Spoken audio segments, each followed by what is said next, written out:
آئیے شروع کرتے ہیں سورۃ بقرہ کی آیت نمبر 142 سے، اور پورے بارے میں سورۃ بقرہ ہی چلے گی 252 آیت تک۔ اعوذ باللہ من الشیطان الرجیم۔ سَيَقُولُ السُّفَهَاءُ مِنَ النَّاسِ مَا وَلَّاهُمْ عَنْ قِبْلَتِهِمُ الَّتِي كَانُوا عَلَيْهَا قُلْ لِلَّهِ الْمَشْرِقُ وَالْمَغْرِبُ يَهْدِي مَن يَشَاءُ إِلَىٰ صِرَاطٍ مُّسْتَقِيمٍ۔ دوسرے پارے کا پہلا رکوع ہے، آیت 142 سے 147، اور ٹاپک ہے شہادت حق۔ ان قریب نادان لوگ کہیں گے کہ جس قبلے پر یہ تھے اس سے انہیں کس چیز نے ہٹا دیا۔ آپ کہہ دیجئے کہ مشرق اور مغرب کا مالک تو اللہ ہی ہے، وہ جسے چاہے سیدھی راہ کی ہدایت کر دے۔ ہم نے اسی طرح تمہیں عادل امت بنایا ہے تاکہ تم لوگوں پر گواہ ہو جاؤ اور رسول صلی اللہ علیہ وسلم تم پر گواہ ہو جائے۔ جس قبلے پر تم پہلے سے تھے اسے ہم نے صرف اس لیے مقرر کیا تھا کہ ہم یہ جان لیں کہ رسول کا سچا تابع دار کون ہے اور کون ہے جو اپنی ایڑیوں کے بل پلٹ جاتا ہے۔ گو یہ کام مشکل ہے مگر جنہیں اللہ نے ہدایت دی، یعنی ان پر کوئی مشکل نہیں۔ اللہ تمہاری ایمان ضائع نہیں کرے گا۔ اللہ تعالیٰ لوگوں کے ساتھ شفقت اور مہربانی کرنے والا۔ ہم آپ کے چہرے کو بار بار آسمان کی طرف اٹھتے ہوئے دیکھ رہے ہیں۔ اب ہم آپ کو اس قبلے کی طرف متوجہ کریں گے جس سے آپ خوش ہو جائیں گے۔ آپ اپنا منہ مسجد حرام کی طرف پھیر لیں اور آپ جہاں کہیں ہوں اپنا منہ اسی طرف پھیرا کریں۔ اہل کتاب کو اس بات کے اللہ کی طرف سے برحق ہونے کا قطعی علم ہے، اور اللہ تعالیٰ ان اعمال سے غافل نہیں جو یہ کرتے ہیں۔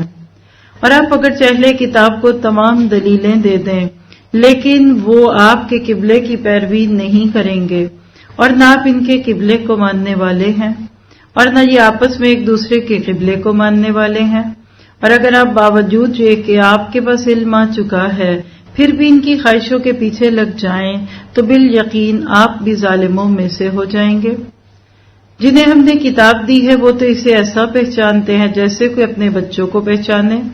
ان کی ایک جماعت حق کو پہچان کر پھر چھپاتی ہے۔ آپ کے رب کی طرف سے یہ سراسر حق ہے، خبردار آپ شک کرنے والوں میں نہ ہو جانا۔ تو یہ تھا پہلا رکوع۔ قبلے کی تبدیلی کی کچھ باتیں ہو رہی ہیں، تھوڑا سا نوٹ کیجئے، گو کہ آپ پہلے سے بھی جانتے ہوں گے۔ نبی صلی اللہ علیہ وسلم مکہ میں رہتے ہوئے بیت اللہ کی طرف منہ کر کے نماز پڑھتے تھے، اور آپ کی عادت تھی کہ جب تک کسی معاملے میں حکم آ نہ جائے پچھلے انبیاء کی شریعت پہ عمل کرتے۔ قبلہ اس کا تعلق عبادت کی حقیقت سے نہیں ہے، اس کے مظاہر سے ہے، یعنی قبلہ کہیں بھی کسی بھی طرف منہ کر کے نماز پڑھ لی جائے اس سے عبادت میں کوئی فرق نہیں پڑتا، یہ ایک ریچول ہے۔ قبلے کا اصل مقصد کیا ہوتا ہے؟ منظم ہونا، تنظیم، سب ایک طرف ہو جائے، اور ہر سمت اللہ کی سمت ہے۔ جو سمت اللہ اپنے بندوں کے لیے مقرر کر دے وہی قبلہ ہوگی، اسی کی طرف منہ کرنا ہوگا۔ کل تک آدم تھے، ہو سکتا ہے کسی دور میں حضرت یوسف کو بھی سجدہ کروایا گیا ہو تعظیمی سجدے کے طور پہ، لیکن نبی صلی اللہ علیہ وسلم سے پہلے کے جو یہود کے انبیاء تھے اور علماء تھے وہ قبلہ بیت المقدس کو بناتے تھے۔ مکہ میں رہ کر آپ نے کیا کیا؟ جب آپ منہ کرتے نا قبلہ کی طرف بیت اللہ تو سامنے مدینہ بھی آ جاتا ہے، دونوں قبلے ہو جاتے تھے۔ جیسے میں اگر ادھر منہ کر کے نماز پڑھوں تو یہ بھی کمرہ میرے سامنے ہے اور وہ پیچھے والا روم بھی میرے سامنے ہے، لیکن اگر بیچ میں کھڑے ہو کے کوئی نماز پڑھے تو ظاہر ہے کہ وہ سامنے تو منہ ہے لیکن یہ پیچھے اس کی بیک ہے۔ تو مکہ میں تو کوئی ایشو نہ بنا، لیکن مدینہ میں آنے کے بعد ایک ایشو بن گیا۔ اس بات پہ جو پروپیگنڈا ہونا تھا اللہ نے اس کے لیے سیقول السفہاء میں یہ ساری باتیں پیش کر دی۔ سن 2 ہجری تھی، قبلے کی تبدیلی کا اعلان ہوا۔ اب لوگوں کے ذہن بنانے بڑے مشکل ہیں۔ لکھیے، سب سے مشکل چیز تبدیلی ہے، لوگ بدلنا نہیں چاہتے۔ قبلے چاہے شادیوں کے ہوں، منگنیوں کے ہوں، ختم کے ہوں، میت کی رسومات کے ہوں، لوگ نہیں بدلنا چاہتے۔ وہ کہتے ہیں ہم وہی کریں گے جو دوسرے کرتے تھے۔ یہود نے اس موقع پہ بہت کچھ کہا، بہانہ مل گیا ان کو. کسی نے کہا جی سارے نبی اس طرف منہ کرتے تھے تو اللہ کے نبی نے مخالفت کیوں کی؟ ہاں جی یہاں تو سب کچھ ہماری ضد میں ہو رہا ہے، بس اور کوئی بات نہیں ہے. کوئی کہتا یہ کیسے رسول ہے، یہ تو خود ہی کنفیوزڈ ہے، حیران ہے، بس کبھی ادھر کہتے ہیں کبھی ادھر منہ کرنے کو کہتے ہیں. اور کوئی کہتا اچھا دیکھو نا، اگر کعبہ قبلہ تھا یہ نہیں تھا تو جو لوگ بیت المقدس کی طرف منہ کرتے ہوئے نمازیں پڑھ کے چلے گئے پھر ان کی نمازوں کا کیا ہوا؟ یعنی جتنے منہ اتنی باتیں. اللہ نے اس پورے رکوع میں کیا بتایا؟ ظاہری چیزوں میں اٹکنے والے عبادت کی روح سے دور ہو جاتے ہیں. جو حقیقت میں اللہ کو پوج رہے ہیں ان کے لیے تو اللہ کا حکم بہت ہے، جو جب جدھر کہہ دے گا. اور واقعی روایات میں آتا ہے کہ ہجرت کے تقریباً 17 مہینے کے بعد قبلے کی تبدیلی کا حکم آیا. اللہ کے نبی اپنے ساتھیوں کی ایک جماعت کے ساتھ مدینہ میں نماز ادا کر رہے تھے.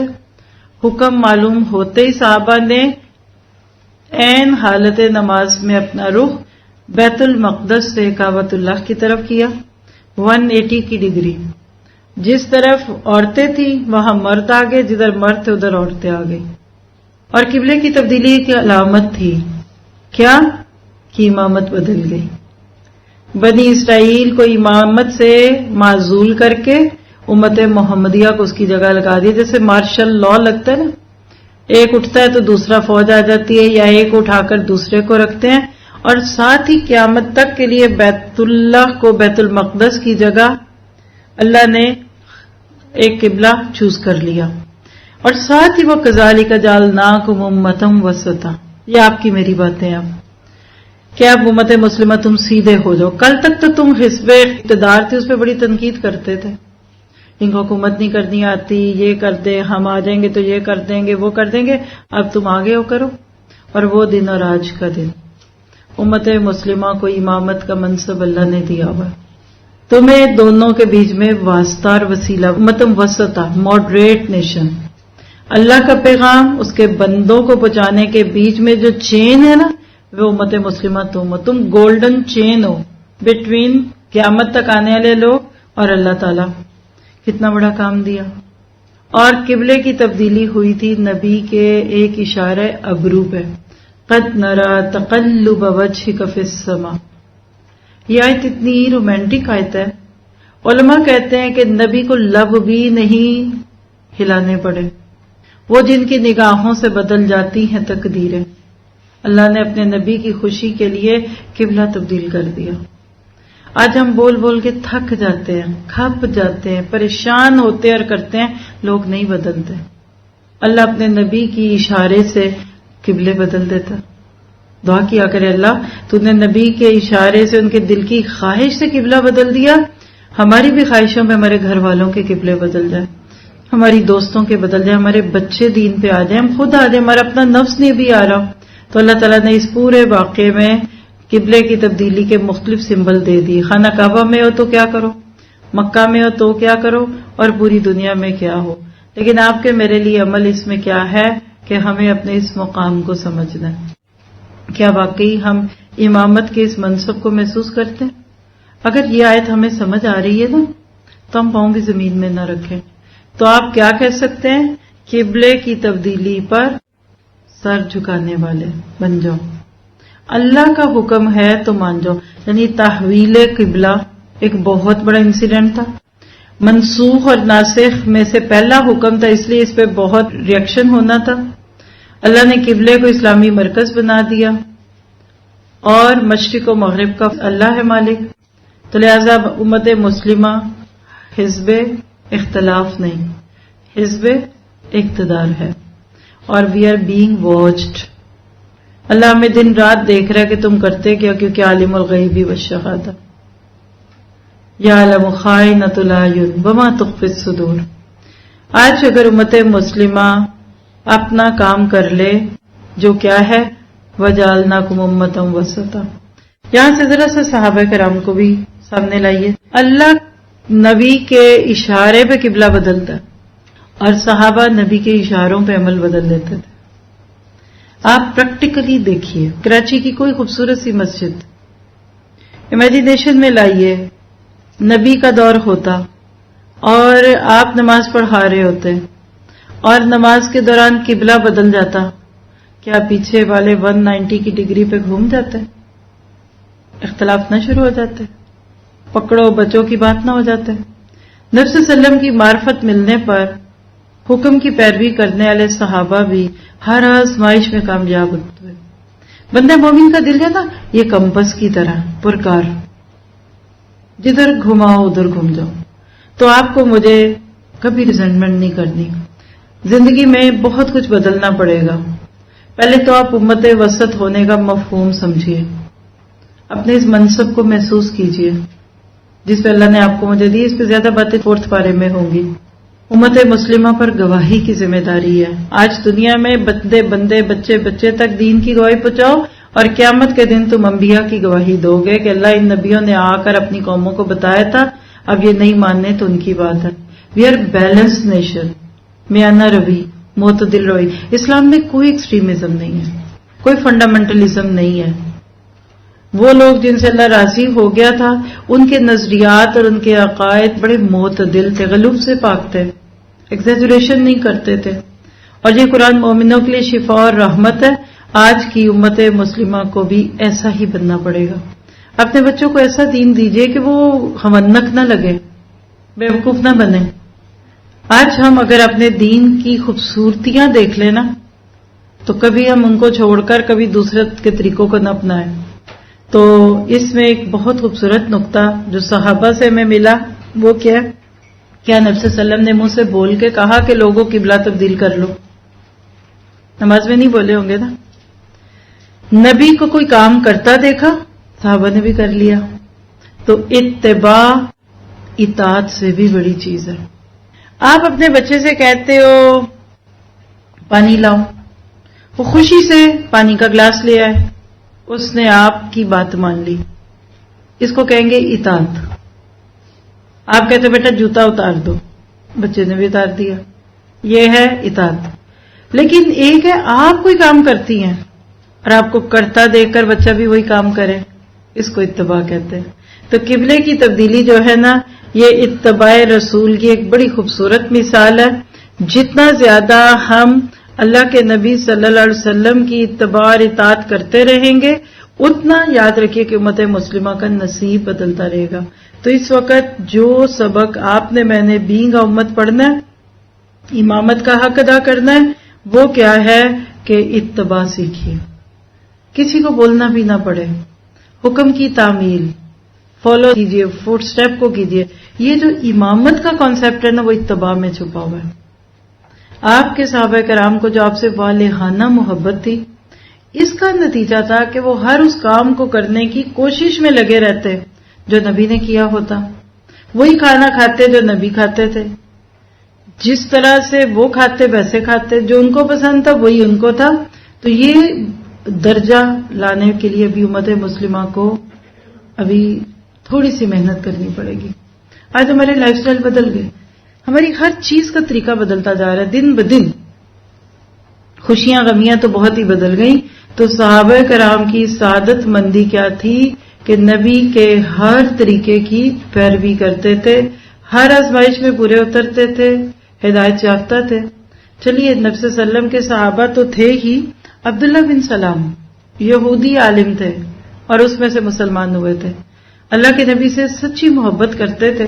سعد بن ابی وقاص کہتے ہیں کہ میں نے اللہ کے نبی سے عبداللہ بن سلام کے سوا کسی اور کے متعلق یہ نہیں سنا کہ وہ اہل جنت میں سے ہیں.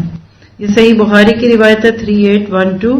تو ہمیں بھی اتباع اور اطاعت کا مقام حاصل کرنا ہے. 4-5 لفظ لکھ لیجئے. آپ چاہتے ہیں کہ اللہ آپ سے راضی ہو، آپ چاہتے ہیں کہ اللہ تعالیٰ آپ سے امامت کا کام لے، آپ سے اللہ اپنے دین کا کام لے، تو نمبر 1 حق کے گواہ بن جائیے. حق کی بنیاد پہ کسی کو چوز کریں یا اس کو ریجیکٹ کریں. چہروں سے خشوع لائیے، چہروں پہ خشوع دکھائیے. بندے مومن کے چہرے پہ ایک عجیب سی معصومیت ہوتی ہے. پھر اپنے اندر بہادری لائیے، زیرک بنیے، بی جینیس. مومن بڑا کیس ہوتا ہے، عقل مند بنیے، چلبلا پن ختم کر دیجئے اور اپنے گھر والوں کو اپنے ساتھ صراط مستقیم پہ چلانے کی کوشش کرتے رہیں.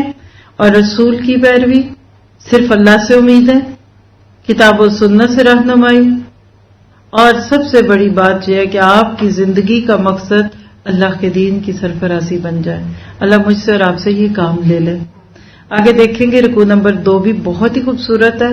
پورا پارا ہی پروفاؤنڈ ہے. دیکھیے پہلا پارا تھا نا، ہم بنی اسرائیل کی باتیں کہہ کے نکلتے جا رہے تھے. اس پارے کی ہر آیت پاؤں پکڑتی ہے. پہلے میرا حق ادا کرو پھر جانا. تو اگر آپ نے یہ سیکنڈ پارا محبت سے پڑھ سن لیا تو کافی کچھ آسان ہو جائے گا انشاءاللہ. دیکھتے ہیں آیت 148 سے 152. ٹاپک ہے علم حاصل کرنا اور تزکیہ نفس کی کوشش. اللہ تعالیٰ فرماتے وَلِكُلٍّ وِجْهَةٌ هُوَ مُوَلِّيهَا، ہر شخص ایک نہ ایک طرف متوجہ ہو رہا ہے. تم اپنی نیکیوں کی طرف دوڑو. جہاں کہیں بھی تم ہوگے اللہ تمہیں لے آئے گا. اللہ ہر چیز پر قادر ہے.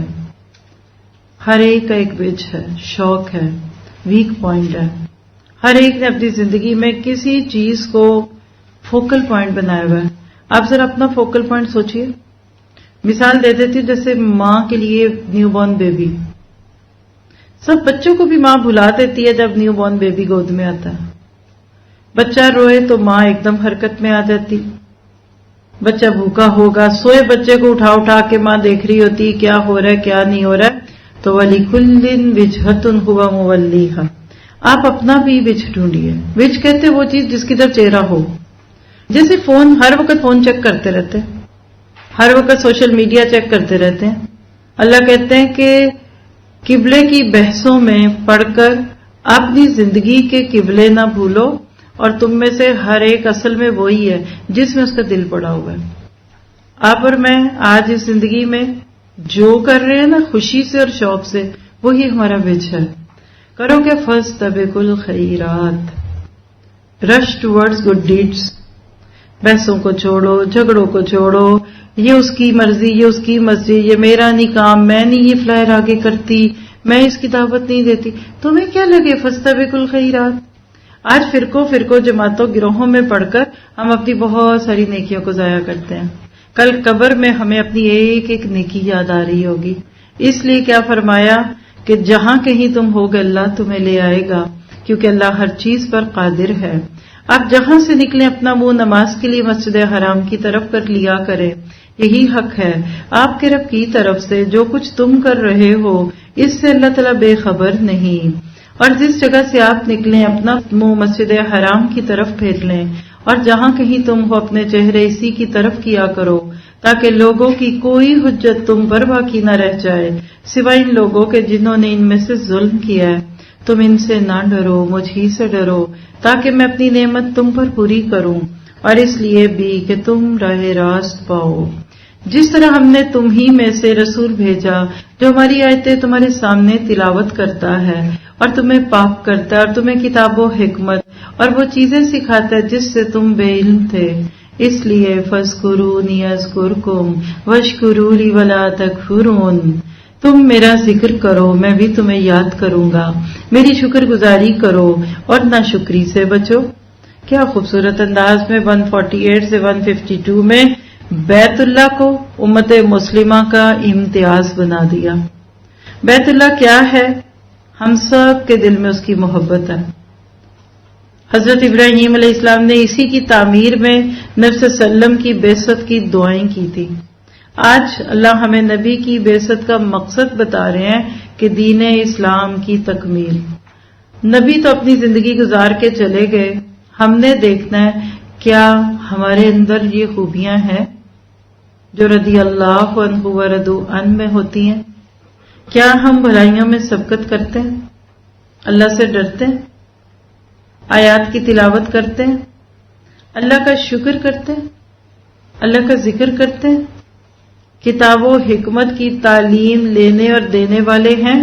اگر ہیں تو مبارک ہو آپ کو. آج فتنوں کے اس دور میں صرف وہی لوگ بچے ہوئے ہیں جو علم کی چھتری کے نیچے ہیں، under the umbrella of knowledge. یہ جو چھوٹی چھوٹی کلاسز، یہ چھوٹے چھوٹے سیشنز، یہ دورہ قرآن 1 مہینے کا، پھر کچھ اور، یہ ہمیں کتنے جراثیموں سے بچا لیتا ہے. دل دماغ کتنا مطمئن ہے. آپ تھکے ہوئے ہیں؟ اللہ کا شکر ہے مجھے تو کوئی تھکن نہیں ہو رہی، اور اللہ نہ کرے کبھی بھی ہو. جس چیز میں آپ کو مزہ آ رہا ہوتا ہے نا، آپ اس کو انجوائے کر رہے ہوتے ہو. اور اس حصے میں اللہ نے بتایا کہ قبلے کی بحثیں چھوڑو. ایک ہے مشرق ہے یا مغرب ہے، تم ظاہری چیزوں پہ. آج بھی دیکھیے ہمارے ملکوں میں مسلکی بنیاد پہ نمازوں کے ظاہری طور طریقے پہ بڑی بات ہے. ہاتھ اوپر رکھو کہ نیچے، سجدہ اونچا کہ نیچا، رفع الیدین کرنا کہ نہیں کرنا، عورت اور مرد کی نماز. کیا کوئی ایک بھی یہ کہتا ہے کہ خشوع اور خضوع سے پڑھو؟ کوئی نماز نہیں پڑھتا، کوئی فکر نہیں ہے. جہاں کوئی پڑھنے لگتا ہے کہتے ہیں کس طریقے سے پڑھتے ہو، فلاں فقہ کی روشنی کی فلاں کی ہے. اللہ کہتا ہے تم فاستبقوا الخیرات بنو، میرا ذکر کرو، میرا شکر ادا کرو.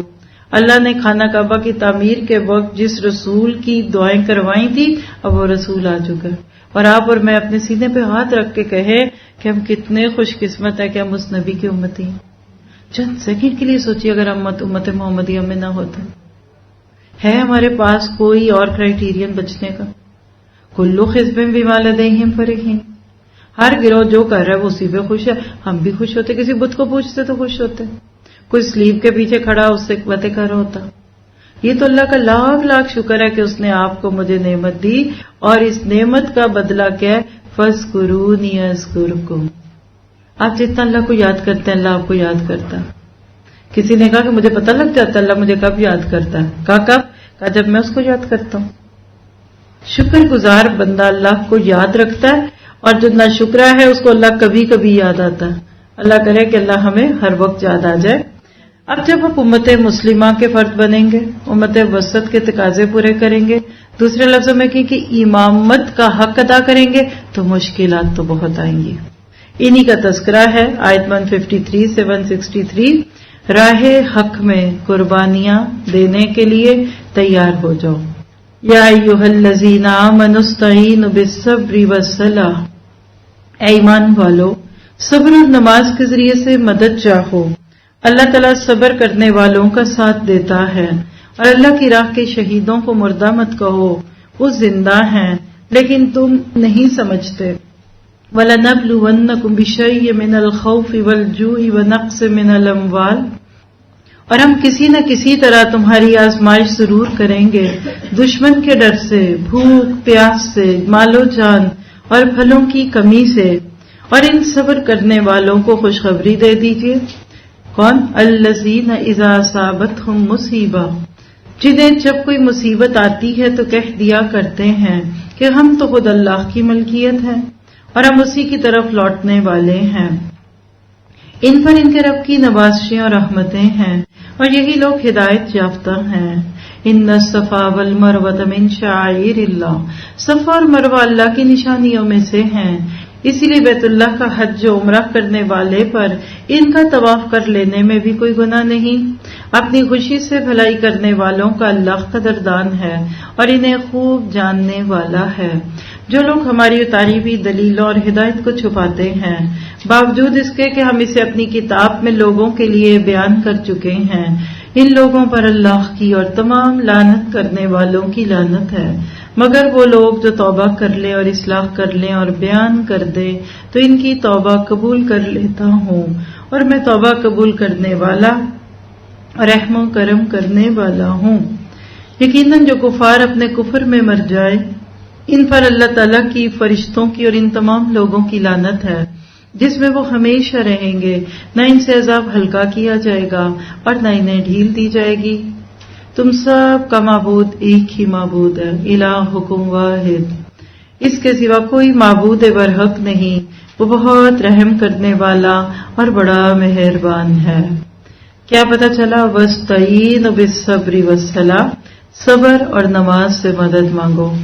لکھیے امامت کا منصب ملا، لیڈرشپ ہے، وی آر وارڈ لیڈر.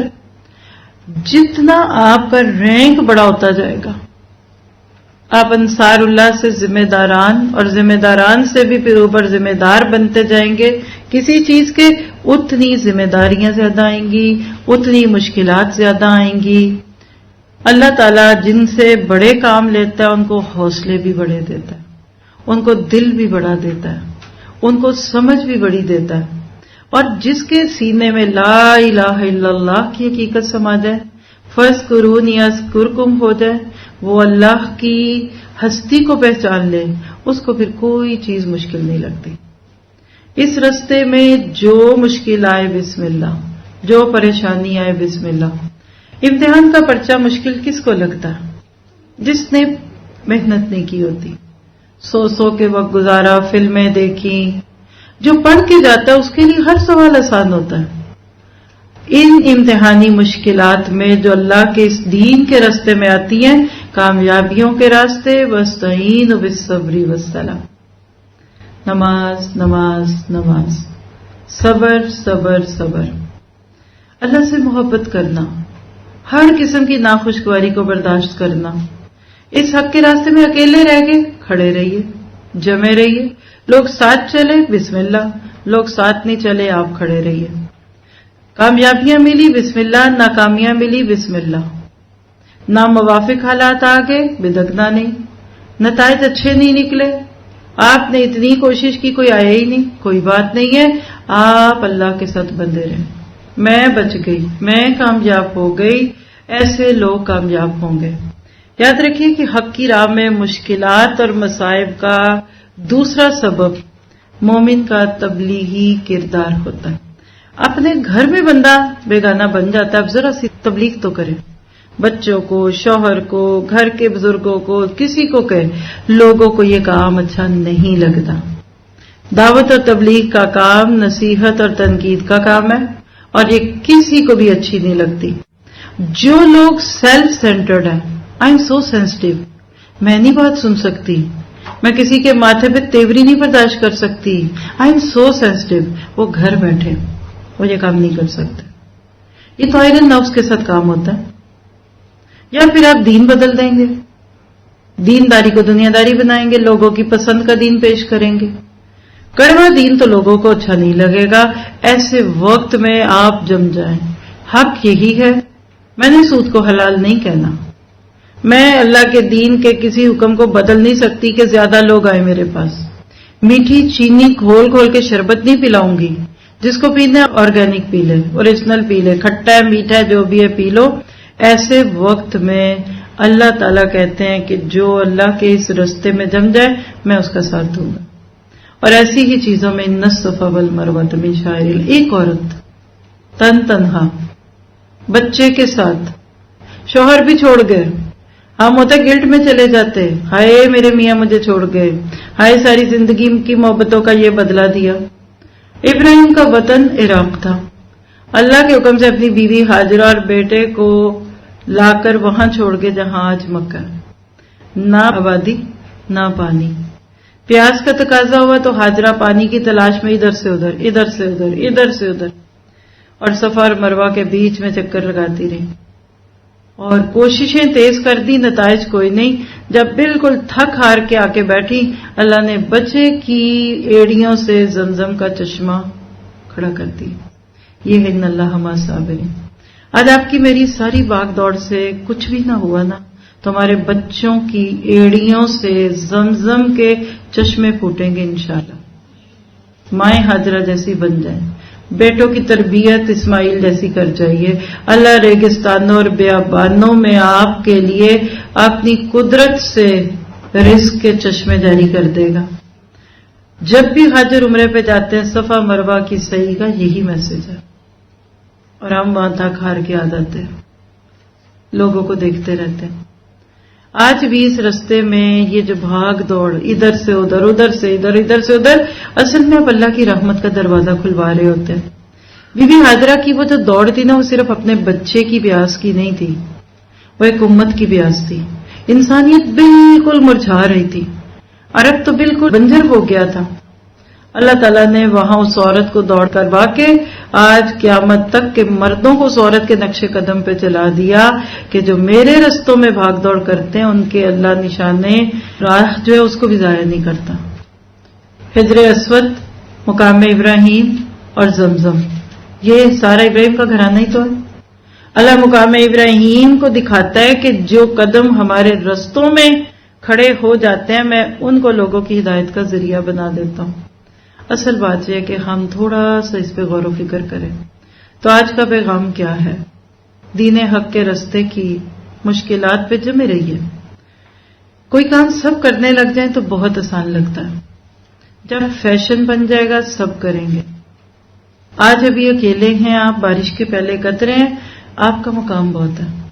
آج کل جنت سیل پہ ہے، آکشن ہے، ٹینڈر کھلے ہوئے ہیں کیونکہ لے ہی نہیں رہے لوگ.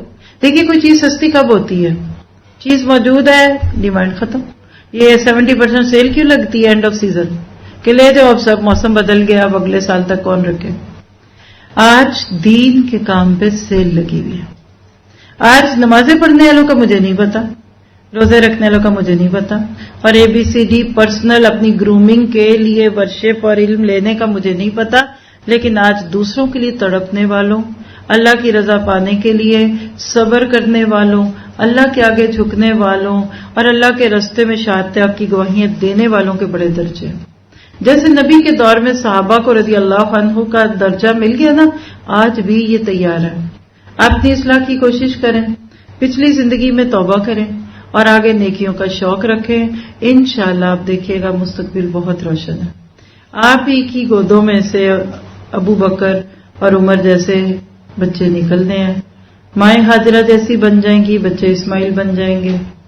ماں مریم بن جائے، بیٹا حضرت عیسیٰ جیسا بن جائے گا، اور ماں فاطمہ بن جائے تو بیٹے انشاءاللہ تعالی حسن اور حسین بنیں گے.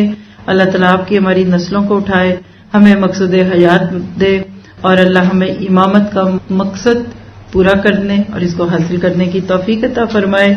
جزاکم اللہ خیر. سبحانک اللہم و بحمدک، اشہد ان لا الہ الا انت، استغفرک و اتوب الیک.